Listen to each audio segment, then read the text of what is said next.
最新的房地产数据看得人触目惊心。高盛最新的研报预测，中国房地产要到2027年才能稳定下来。从2021年算起，整整7年的低迷期，这漫长的熬过程恐怕会让不少开发商难以为继。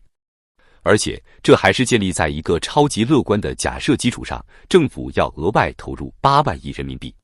8万亿什么概念？相当于2023年全年房地产销售额的将近1倍。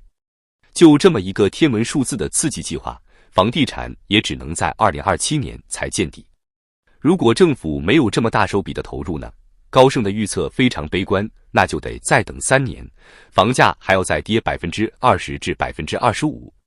举个例子，一套500万的房子跌25%就是375万，等于一下子蒸发了125万。这可不是小数目，对很多家庭来说简直是灾难性的打击。回望2021年的辉煌时刻，那会儿房地产销售额高达18万亿。但现在呢，标普预测今年能有9万亿就不错了，明年可能还得降到8万亿。短短2年时间，市场就萎缩了整整55%，这跌势简直令人瞠目结舌。更令人担忧的是上市房企的3季报。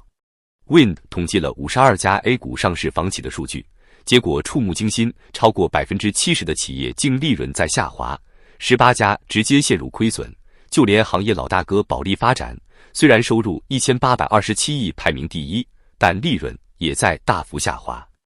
尤其值得关注的是东莞证券的研报，他们给2024年房地产行业定下的关键词就是亏。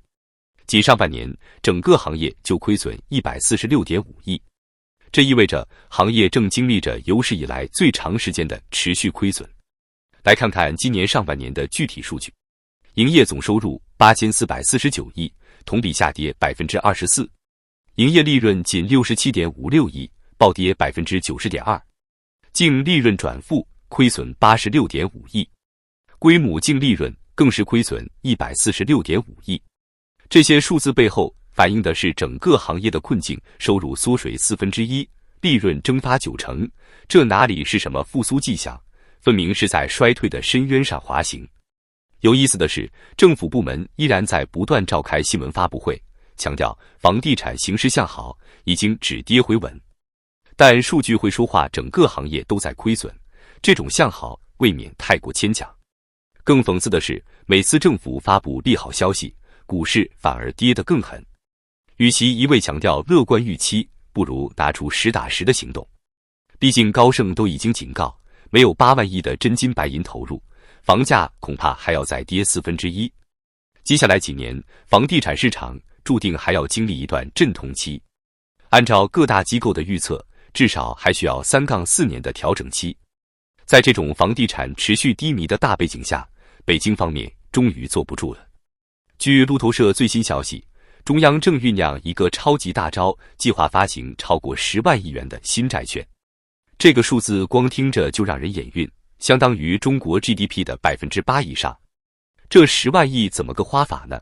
分成2大块，一块是6万亿特别国债，主要用来给地方政府解困；另一块是4万亿专项债券，用来收购闲置的土地和楼盘。看到这个安排，不难猜测当前地方政府和房地产市场的困境有多深。不过真正有意思的是这次发债的时间点。按原计划，人大常委会是要10月开会的，结果硬生生推迟到了11月4日到8日。为什么？因为11月5日是美国大选投票日。消息人士透露，如果特朗普当选，这个刺激计划的规模很可能还要加码。毕竟特朗普放话要对中国商品加征60%关税，这对本就疲软的经济无异于雪上加霜。再看看这次刺激计划的规模，6万亿要分3年发，平均每年2万亿，加上4万亿专项债券分5年发，每年8000亿，两项合计每年差不多要砸进去2.8万亿。这么大手笔的刺激，在疫情后还是首次。但跟2008年那次4万亿相比，当时占 GDP 13%，这次的力度其实还是小了点。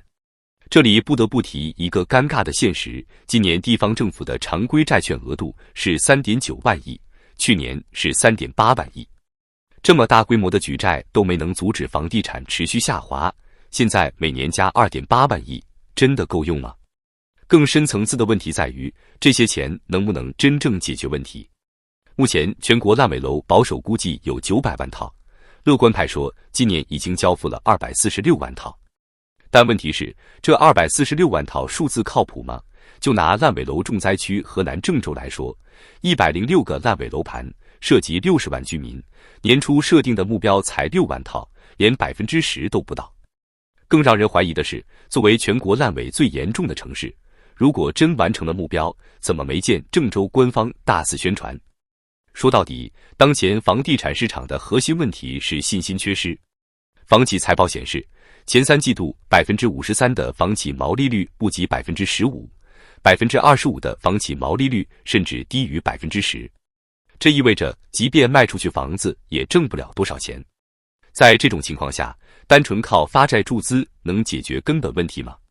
更令人担忧的是，这10万亿的债务从哪还？2023年底刚刚发了1万亿特别国债用于防洪，这次又来10万亿，而且还是在地方债务风险高企的情况下。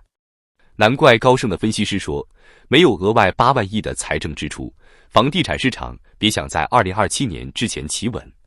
现在的情况真像那句老话说的，慢是一种痛苦，但比崩溃要好。房地产这个重伤员，不是打1针肾上腺素就能马上跳起来的。